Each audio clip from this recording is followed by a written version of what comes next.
Visiting a coffee farm is literally one of the most rewarding things you can do as a coffee professional. And I was long overdue another origin trip following my last trip to a coffee farm, which was in 2016 to Finca La Esmeralda in Panama. And I can assure you, a lot of things have changed in those 10 years. So I really wanted to just get back out there, get my hands dirty, and learn as much as possible. And if you don't know me, I'm Alex. I'm the founder of The Coffee Vine, a coffee subscription service based in Amsterdam.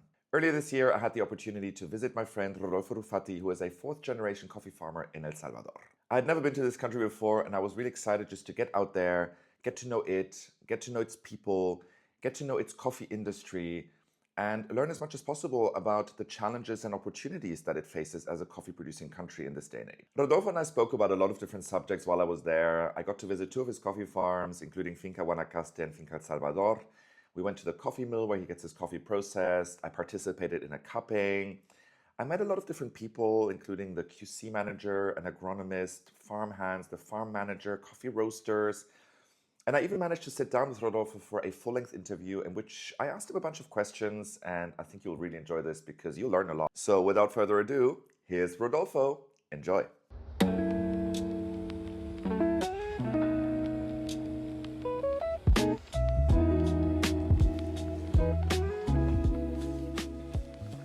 Here we are. Yeah. Very nice to be here. Thank you so much for inviting me to your beautiful farms, I should say. Yeah. It's not just one. Let's start with the first question, which was actually sent in by somebody on Instagram. Okay. And this one is about soil erosion. What are we, or what can you do, or what are you doing to combat soil erosion and to protect your yields and also just the cup profile of your coffees? Okay. So, without diving too deep into it, I think like soil erosion is a topic that people hear about, because mainly like, let's say like North American and European style of farming would mainly be crops that you handle with machines. So what they're worried about is when they till the land, you break up all the microorganism relationships, and then there's nothing planted there, and then soil can get eroded. In our particular case, I don't think it's an issue at all because like first of all, we don't use herbicides. We don't remove the ground cover, and we're actively planting beneficial ground cover, and we have shade trees, so we keep the soil moist and something is always growing there, so we have like a root system all over. So But that's specifically here. But what yeah, about Guanacaste? yeah, like I mean Guanacaste, like there, like we have we're in front of Santana town, up the hill from Santana, and so there, like there's kind of like a no man's land between our farm and the town, and they set it on fire every year. And then so we have grasses, like so we have a lot of trees in our farm, and then there's like a harsh break, and then there's just grasses down into town. So they set it on fire every year. So there, I mean, what we have there is kind of like an eroded hill. Yeah, it looks like a cliff. Yeah, it's like Basically. a cliff, basically. But it's like yeah, I guess like the technical separation there is that our farm's not suffering from soil erosion, but then our neighbor is causing soil erosion to come into our farm. I mean, so there it's I mean, it's more of a fire issue than land management. But I mean, there's not a lot we can do by ourselves because it's not our land. Right. Like if it would be our land, we would just reforest it immediately.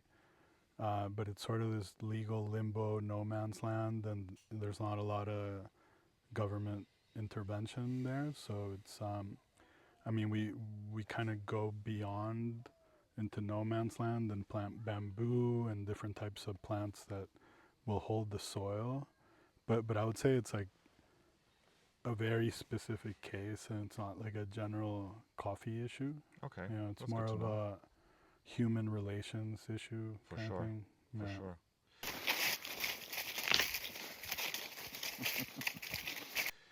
question 2, what can El Salvador do with regards to be a successful coffee producing country in a relatively challenging region with regards to the climate? Because we spoke about this the other day, where you showed me this weather map and how moisture levels, for example, Colombia, there's a part that is the wettest part of the world.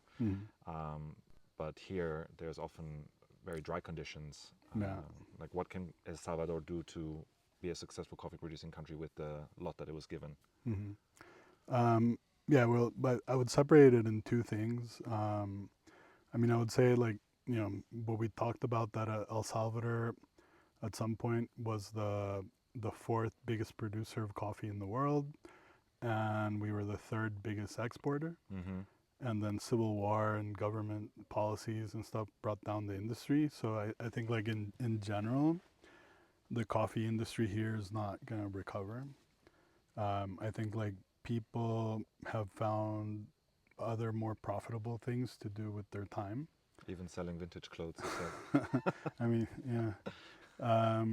But yeah, so as a general, in the general sense, I don't think El Salvador is coming back in a big way. So what's going to survive are people that are interested in specialty coffee, and so there, like, you got to focus on quality, and so that it gets, like, it's kind of like a complex issue to explain. But the idea would be that, like, people need, like, simple things to understand. So that's why, like, the industry talks about altitude. But I mean, altitude means nothing without other factors, right? Because if you think of how hot is it at sea level in an island in Greece, and how cold is it in the north of Norway, and both are 0 elevation by the seaside, and very different climate conditions. So it's not the same thing to say 2,000 meters in Ecuador than 2,000 meters in Colorado. But, like, altitude is, like, an easy way to say that you have kind of this, like, cold, moist conditions that are what Arabica coffee likes, right? So, like, Arabica comes from high altitude, and it needs a certain amount of water, and then different varieties have different needs. So, I mean, that gets into the vapor pressure deficit, but I don't know if we can. That's maybe get for a into different all question.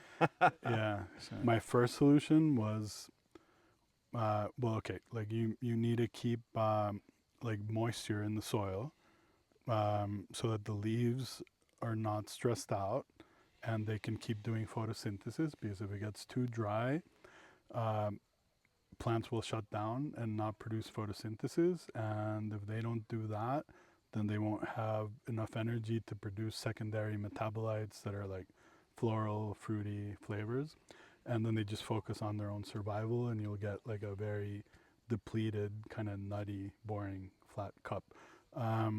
So what we can do here is, like, land management with cover crop and shade. So we have a lot of shade here, so that keeps the moisture in place, and the plants are less stressed. And then the other, there's two other solutions, and both are genetic, right? So one would be hybrids, because Canephora is a little bit more resistant to heat, not as resistant as we thought. But also, when you make new hybrids, you have, like, hybrid vigor. So the plants are vigorous. It's like genetic recombination makes very strong plants. So hybrids are a way. And, like, the new one that I'm very excited about is wild Ethiopians. Because, let's say, like, Bourbon has been pampered for centuries. So it's a very weak plant. It needs to be fertilized. It needs to have a certain amount of shade. But then imagine, like, a wild Ethiopian variety that's just been surviving in the forest in whatever conditions got thrown at it. So, it might mean that they end up in the sunlight or in super heavy shade, or they don't get enough water. I mean, so you get very strong plants that have more genetic resistance. So then randomly testing Ethiopian varieties and seeing how they deal with certain conditions is interesting because you can get plants that won't shut down as quickly as Bourbon, for example. So they'll be able to handle different climatic conditions, you know. And then, I mean, the one that would be the most interesting one would be like if we could have access to Yemen's genetics, because imagine like Yemen's really dry, and so like plants have adapted to this really dry condition. So I mean that would help a lot of farmers to have access to that sort of genetics. Okay, so there's a couple of different solutions that we just learned about. What about the scientific research that you guys are doing at Guanacaste? Because you said that this is like a problem farm. You're trying to regenerate it through mixing different crops. You talked about growing different types of fruits and nuts and things like this. We went for a walk there yesterday. Very, very different kind of areas, like some very sunny, some very dry, some very like moist, I could say. Tell me a little bit about what you've learned there from your research. What has really helped you to bring that farm back to life? Well, yeah, I mean that basically you either have to go with hybrids, or the new thing that we found kind of in a funny way was just like, wow, these Ethiopians are super sweet and they're at 900 meters, and yeah, so I mean, we found several different Ethiopians that are not shutting down, so they can handle a lot of heat and they keep their stomata open and keep photosynthesizing, and so I mean these type of plants are working, and then I mean, what we're doing at Guanacaste is just diversifying a lot. So it's like different plants go in different areas, So we have bamboo down in the really moist soil, and then we have certain trees that hold the erosion down. Well, I guess there's a bit of erosion where the streams of water pass. And then above that, it's still kind of dark and moist. We have cacao, and as we go up, we have coffee. And then the idea is to have fruit trees like cashew at the top. So just finding like the right spot for each thing, and trying to turn like a bad situation into a good one. So like for example, we had a forest fire go into our farm, burnt the shade trees. So we had like a sunny spot where coffee can't grow. So we planted hibiscus, So it's sort of testing. Like, I mean, in the end, like we got to think as coffee producers, in the end, we're sort of, it's sort of a food product, and it's being consumed, let's say, in cafes. So if cafes are our destination, cafes, restaurants, offices, like what other sort of complementary tropical products can we offer them? So having other types of teas is like the easiest pivot, I think.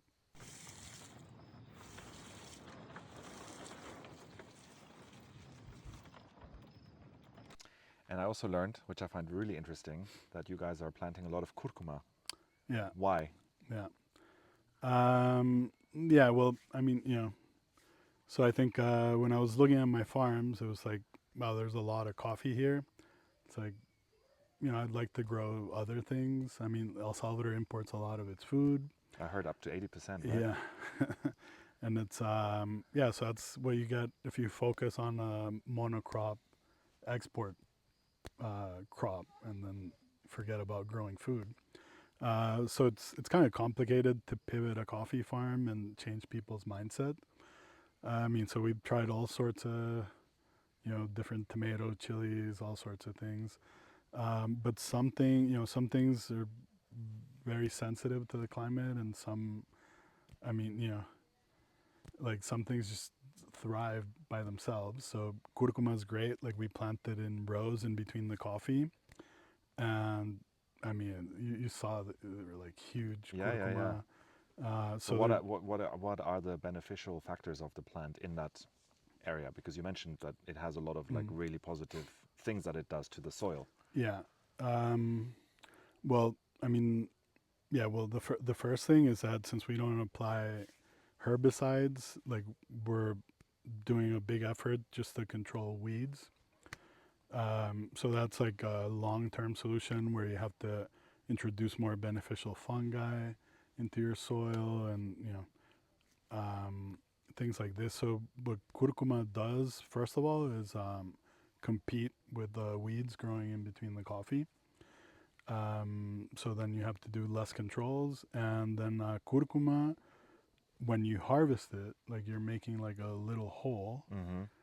where then water can infiltrate. Like you get like loose soil. It's sort of like a way of renovating the soil and allowing water to infiltrate your farm if there's like these little holes all over your farm. But then also like you don't have to harvest all the curcuma because it'll decompose, and it's like a carbon storage, and it also has a lot of potassium. So it's things that the coffee plant needs. So Mm-hmm. it kind of creates a space where it's decomposing, and then the root system of the coffee can go in there and absorb it.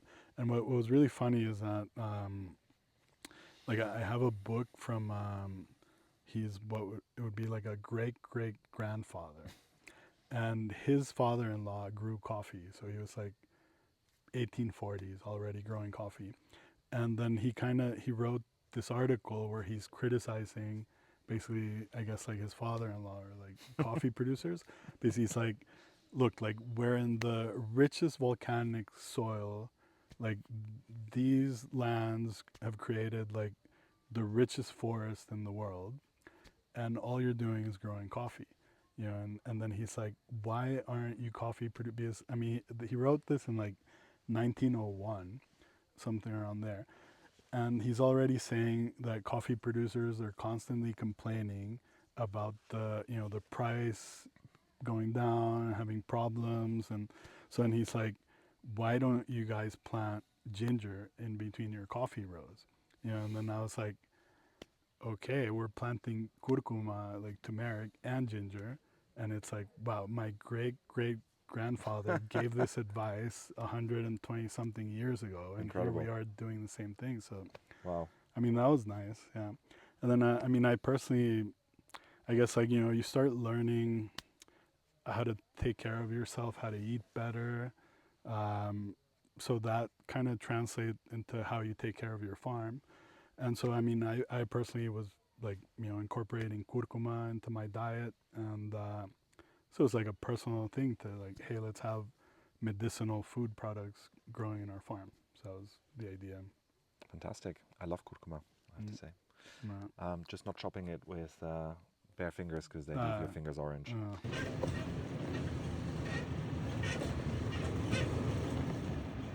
What would you say to a coffee farmer who's struggling and maybe not necessarily in El Salvador, but maybe in a different country, or somebody here who is, dealing with some similar challenges?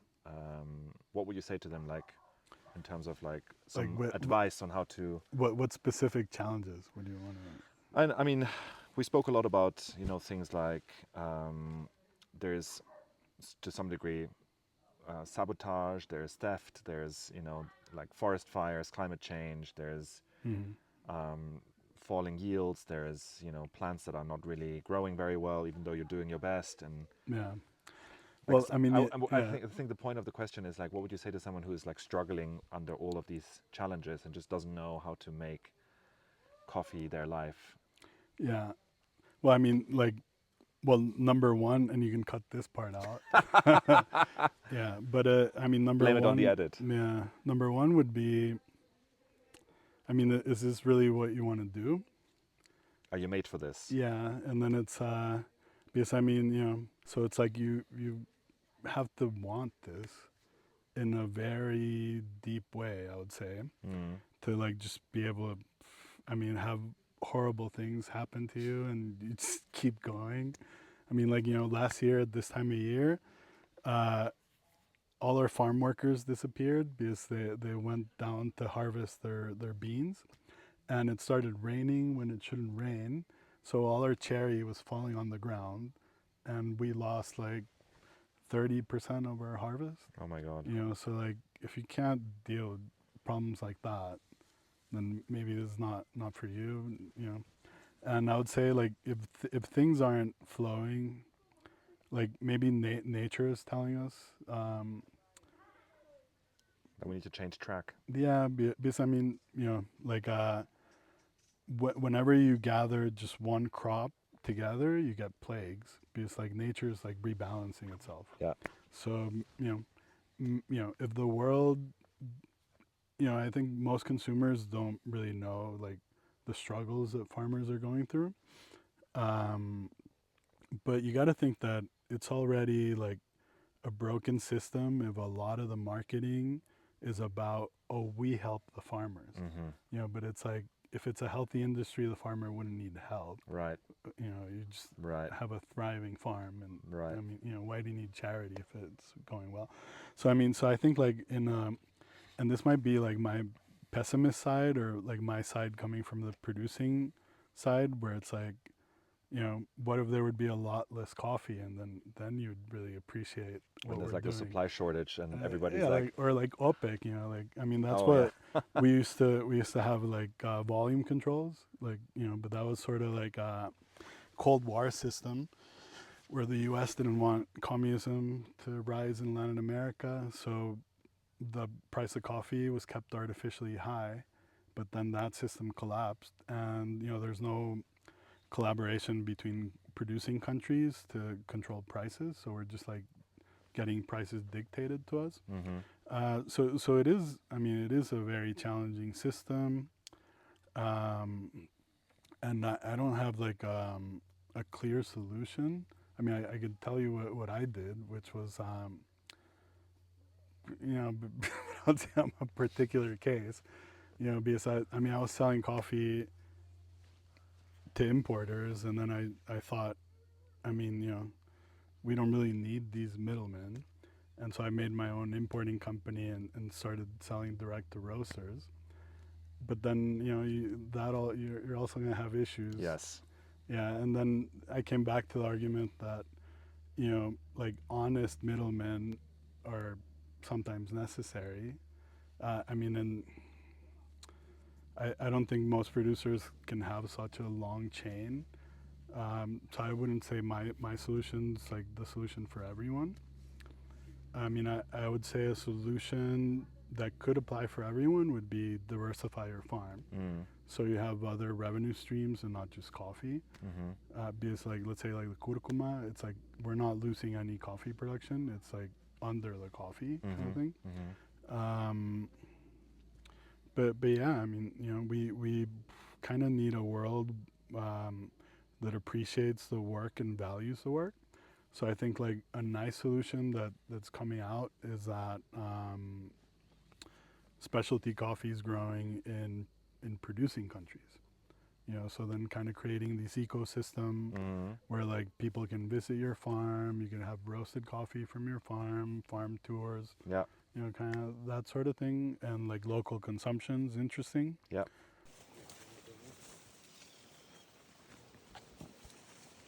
Maybe as the last question, I would love to know what, from your perspective, could be the future model for a farm like yours. We spoke a lot in the car about different things that you are thinking about, but what would you say could be a good model for a farm to find maybe direct contact with consumers, or to diversify how it trades its coffees, maybe find different routes to market? Yeah. Well, I mean, so I kind of went through this and I arrived at I think at a more sane view of it because, I mean, I started with just thinking that the system's unfair and the system's unfair to coffee producers, right? But I think we talked about this, that it just seems like that's the modern world and it's not just coffee, right? Like how kind of Same in like, cacao, same in... yeah, or like, even, like we talked about, like if you produce leather for shoes, it's not even the shoe factory that makes money, it's the brand that brands it, right? Totally. So we're in the world of brands now. So if you have a strong brand, I think that really helps, because then you can like develop your own sales channels, and then your farm is known. There's a certain niche for it.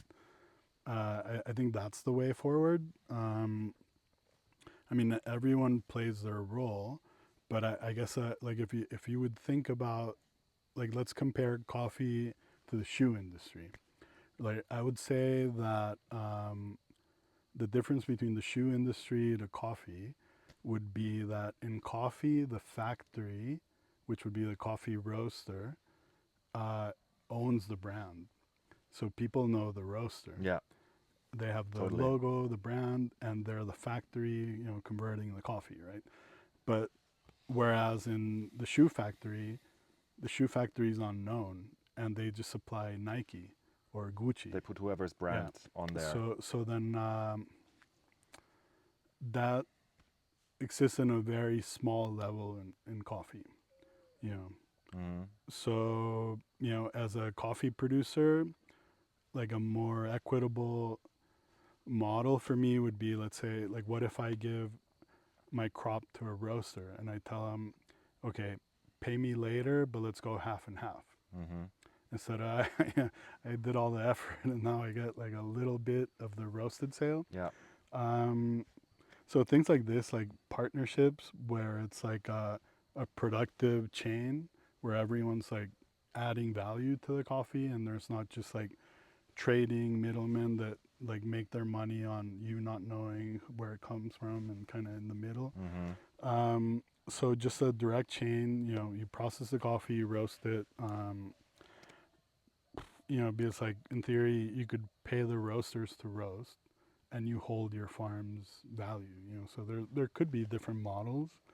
I mean, I find it quite interesting how, I mean, you when you're learning about, let's say, the restaurant business, they like one of the first numbers you hear formulas is whatever ingredient you buy multiplied by 3.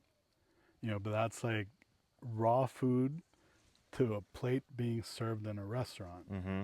And somehow a similar formula ended up in coffee where like you multiply the green coffee's value at least by 3. By the time it's roasted and And sold. yeah. Mm. And so there's like, I mean, there's a big margin there that even if a little bit of that got back to the farms, it would, you know. So I mean, it's sort of that's where it gets weird, right? Where you're like kind of like, I mean, you see a lot of farmers going broke, like all you have to invest and you don't make a lot back, and then there's other people downstream like, Mm-hmm. making more money than you on the product that you That grew you created, and that you yeah. made. Yeah. So it's yeah, I mean, it's a model that It needs to be it's shaken up in some way to have a yeah, little bit more yeah, diversity. but I thought what changed for me was that I thought it was a special case before, but now I realize that's just the way the world works, right? Yeah. So now it's all having your own platform or having a A strong brand. platform and a brand in that platform, and Yeah. that's the way forward, right? Well, let's all hope that specialty coffee is gonna stay around for a long time because we all love it very much, and I've loved my stay with you. Yeah. Thank you so much, Rodolfo. Thank you for having me at Finca El Salvador. This brings to a close a really fun adventure at Finca El Salvador. Can't wait to get dinner now. Thank you so much for watching this video. I hope you enjoyed the interview with Rodolfo Rufatti. If you have any questions for him, you can leave them in the comments and I'll try and get them to him as soon as possible and reply to you as soon as I get a response. And please follow this channel. I'm going to be posting more videos here in the next couple of weeks and months from my coffee journeys and the interesting people that I meet along the way and useful coffee knowledge. So hopefully it'll help you on your own journey in coffee. And thank you so much for watching. See you for the next one.